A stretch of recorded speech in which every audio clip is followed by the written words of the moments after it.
Welcome back to the channel. Today's case is a roller coaster of court-ordered drug tests, disputed custody orders, missing signatures, and one final hearing that turns explosive in the last few minutes. We've got a father objecting to a visitation ruling, a mother raising concerns the court says don't legally apply, and a judge who is running out of patience fast.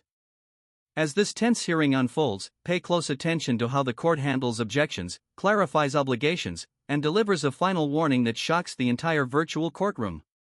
Trust me, this one is packed with legal twists and intense reactions you do not want to miss. If I can remind the court briefly on the status of the hearing and the ruling and all that. Yeah, this is the one with the drug testing and the positive drug test and all that, correct? Correct. This court ordered drug testing for Mr. Smith. I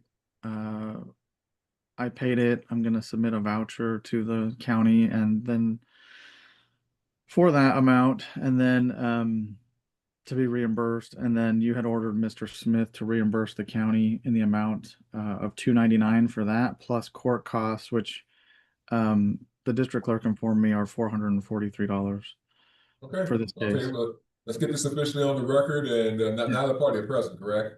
Both are here. Both are here. Oh, they're both here? Okay. Yes. Okay. I mean, I see here. Where she's not in the main room. She's still not.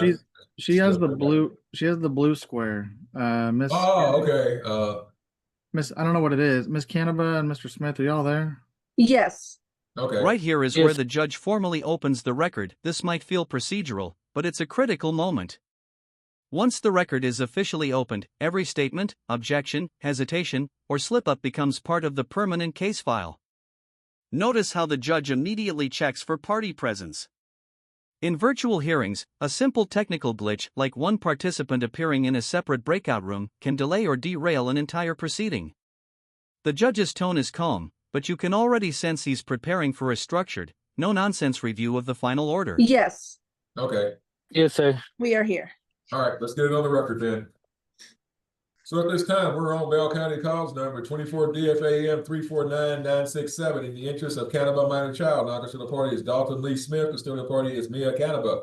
Court will take judicial notice of the court file note for the record that both parties have previously been noticed and served. That for the first part of this year, we're operating under a temporary order. And then on the 6th day of October of this year, the court had final hearing in this matter. This matter is before the court today to confirm what that final order should be. My understanding is that it has been prepared and circulated, but it was not signed off on by parties, or was not as far as that was concerned. But anyway, at this time, I'll let the state, this is your case, I'll let you make an opening statement to tell the court what the state's requesting we do here today. The final order that was circulated was that appropriate review, and then I'll let the Litem make an opening, and then we'll call the parties as witnesses and take it from there. Thank you.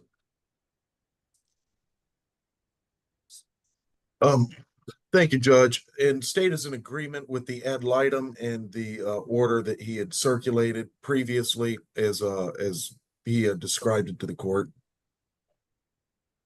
All right, thank you. All right, Mr. Smith and Ms. Cabana, since you're pro se litigants, represent yourself and not lawyers, I need both of you to raise your right hands while I put you back under oath. Thank you. All right, do you both solemnly swear or affirm the testimony you're going to give this court today is the truth, the whole truth, and nothing but the truth to help you? Yes, sir. Yes, sir. This moment seems routine, the swearing in, but it actually marks the point where both parents are now legally bound to tell the truth under penalty of perjury. Any inconsistency from this point forward could be used against them later. The judge emphasizes that the parties represent themselves, which instantly changes the dynamic.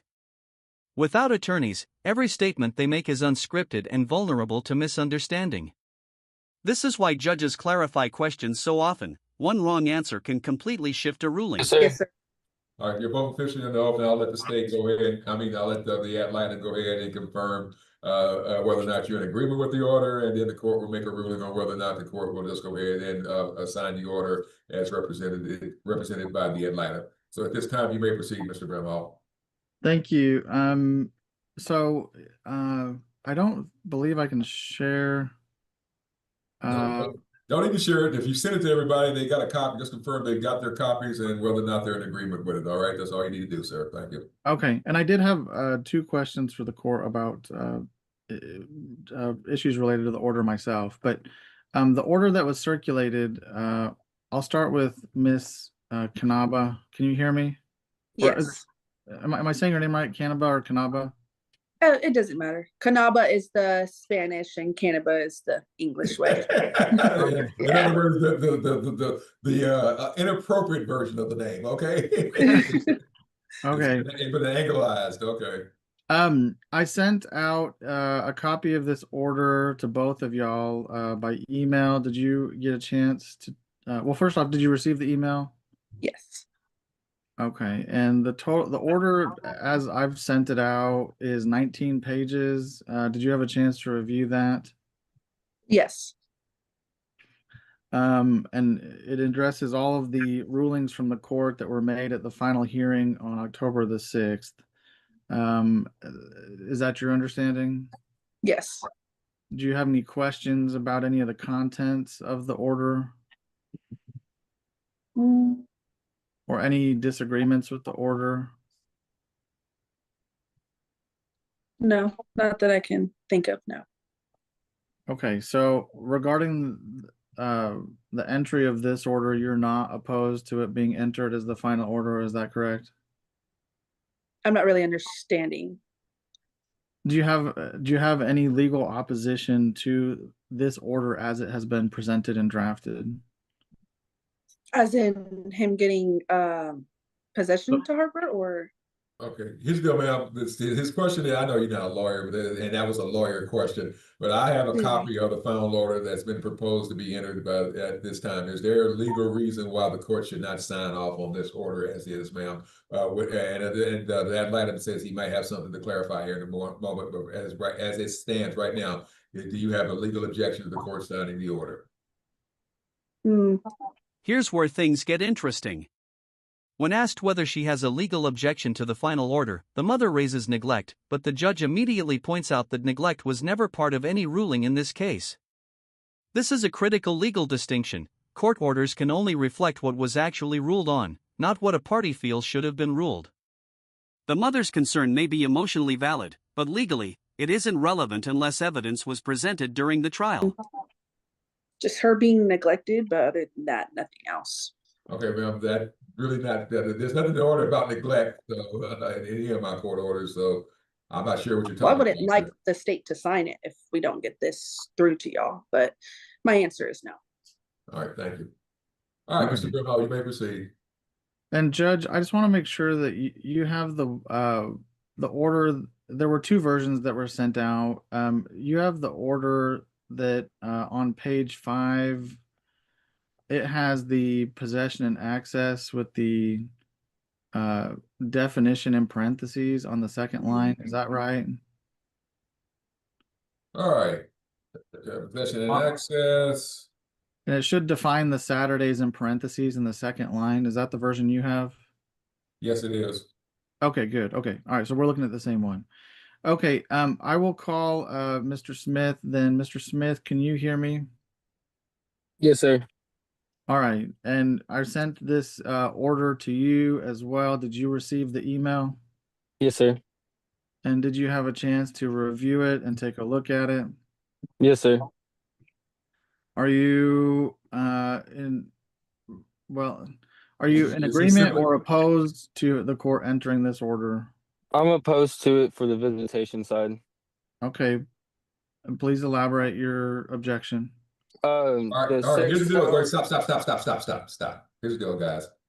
Sir, you can object to anything that was not a court ruling. You cannot object to the ruling of the court as far as visitation is concerned. If you got something that you said is not correct or there's something I didn't rule on, that's fine. But if you're just saying you're not in agreement with it, sir, that's not what that question was about. Thank you. Okay, so I'll ask a follow-up. So, Mr. Smith, you're opposed to this is one of the most revealing moments in the entire hearing. Mr. Smith says he's opposed to the visitation side, but the judge shuts that down instantly. Why? Because once the court has already issued a ruling, a party can't simply disagree with it, they must show the written order is inaccurate. The judge presses him to clarify whether he objects to the wording or the ruling itself. When he admits he just doesn't like the ruling, the issue ends there. If you're opposed to the section on page 5, the possession and access. Is that that's what you're opposed Yes, to? sir. Yes, sir. Okay. Are you opposed to it because you don't agree with the ruling of the court, or are you opposed to it because you believe it does not reflect the accurate ruling of the court?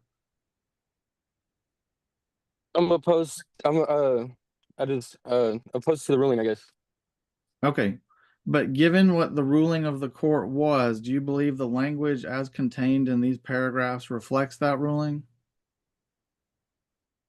Yes. Okay. All right. So you're opposed to the substance, not the form. Do you understand what I'm saying? Yes, sir. Okay. All right.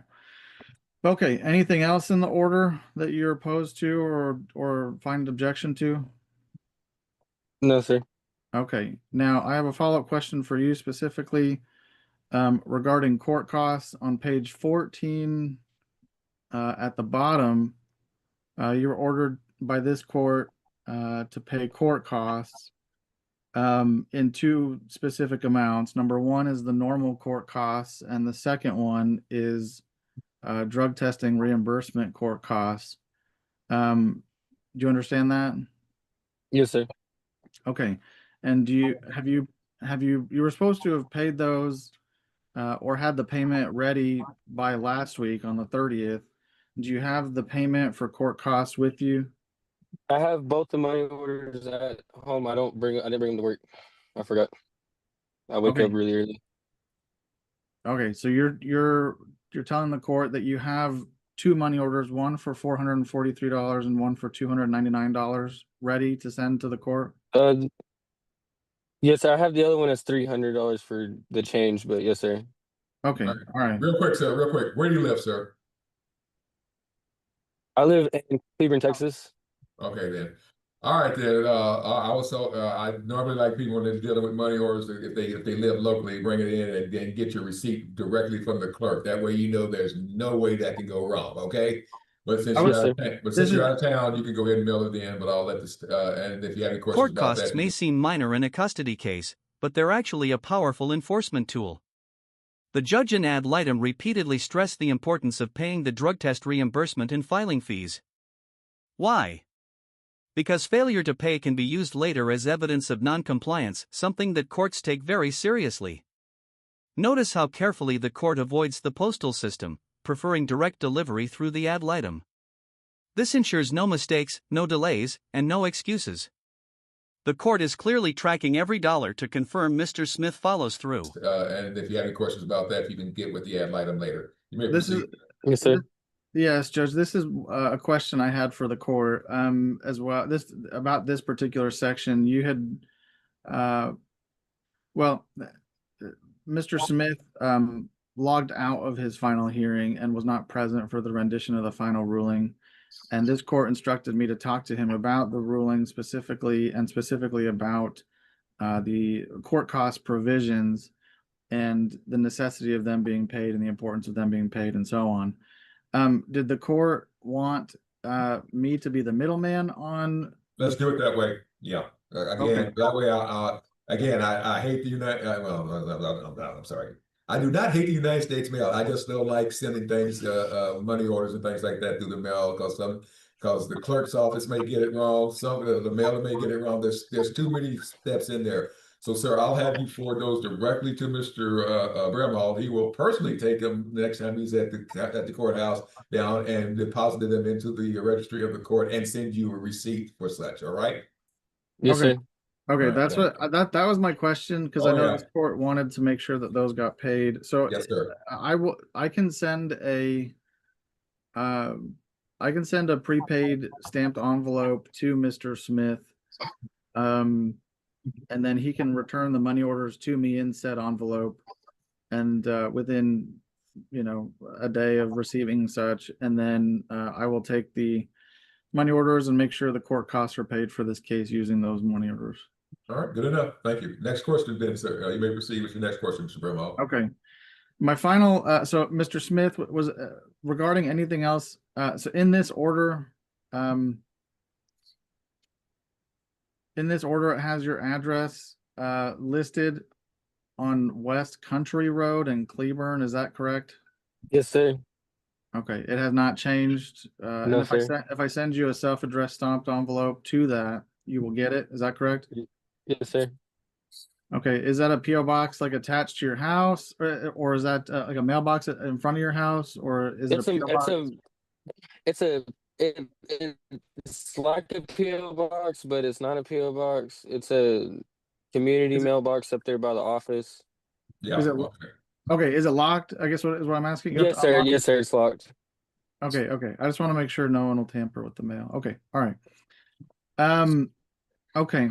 Uh, then my only remaining question would be the court hadn't ordered me released from the case. I'm assuming the court wants me released 30 days from today's date or 30 days 30 from days from me Sunday. signing the order. But 31 days after I sign the order, you're officially released when it becomes final.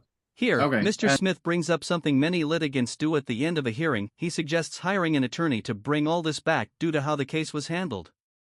The judge's response is telling. He stays neutral, reminding Mr. Smith that any lawyer can pursue whatever strategy they think is appropriate. This is judicial professionalism at work. The judge isn't discouraging him, but he isn't validating the claim either. It's a subtle moment that shows how courts maintain balance when parties express frustration or doubt. When it becomes final. Okay, and so I will submit a separate order for that. But yes, okay. Okay. All right, So Mr. Smith, did you have any other questions about the order that will be submitted? No, sir. Not about the order, but whenever there's a second at the end, I do have a question. all right, there's a second at the end, sir. What's your question?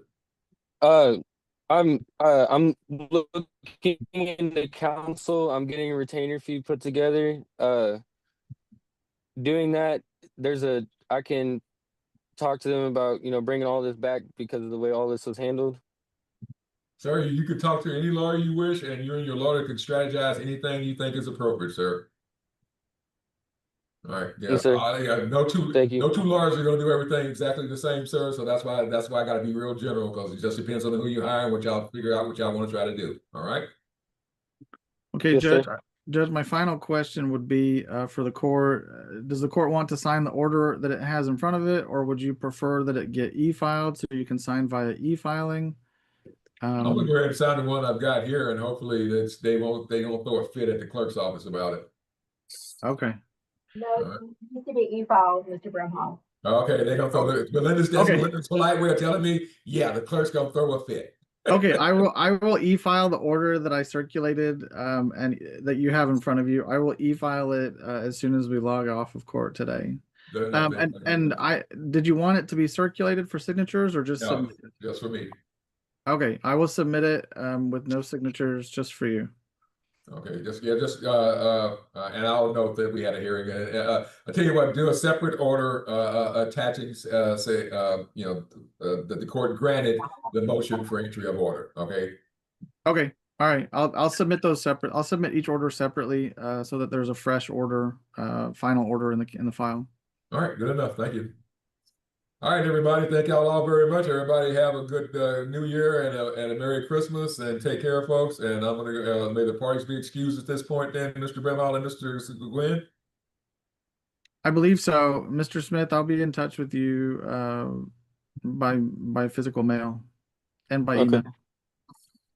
I have a question. Yes, ma'am. What's your question? Are we getting released from court? Like it's final and things are being signed? Yes, ma'am. This is the final order. That's what that means. And what that means, I'm going to sign an order as a final order of this court, and under Texas law, you lose the right to appeal that 30 days after I sign it. So it's got 30. There's 30 days that's still out there, so for y'all to file anything that y'all think is appropriate. May I say something if we're going to be released off of court? Okay, now what do you want? If it's what's it about? What is the subject of what you want to say, ma'am? My child being neglected on November 15th. Okay, ma'am, stop. We're not taking any more testimony. I've made my ruling, and we're not. And that's it, ma'am. No, ma'am. She was neglected. She was not changed. Ma'am. Oh, wow. Okay. Here's the deal, ma'am. This is my court. We're not. We've passed all that. All testimony has This is closed. the emotional peak of the entire hearing. Right as the judge attempts to close the case, the mother raises the issue of neglect again, this time with urgency and frustration. The judge immediately shuts it down, reminding her that testimony is closed and that this hearing is strictly for entering the final order. When she continues, he escalates quickly, warning her that further interruptions could result in being held in contempt and even jailed. This exchange captures the tension between a parent's raw fear and the rigid structure of courtroom procedure. All testimony has closed, all right? This was an order this was a hearing to enter order, and I granted the entry of the order, ma'am. All right, so it's okay for my child to be neglected. Thank you. Ma'am, if you say one more word like that, I'm gonna fine you. You understand me? I don't play games like this, man. You want to play with me? I can play tough. You can end up in Bell County for a few days if you don't mind. If you want me to go that route, understood? Do you understand me, ma'am? Yes, sir. All right. All right. All right. This was present the order, Mr. Brimhall, and we're off the record. Thank you. Thank you.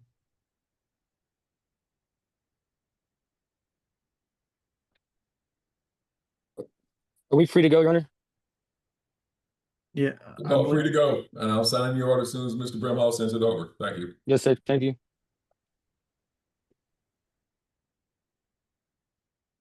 Okay. I'll make sure both of you will get a copy by e-filing and email as well. Okay. And that concludes this highly charged final hearing.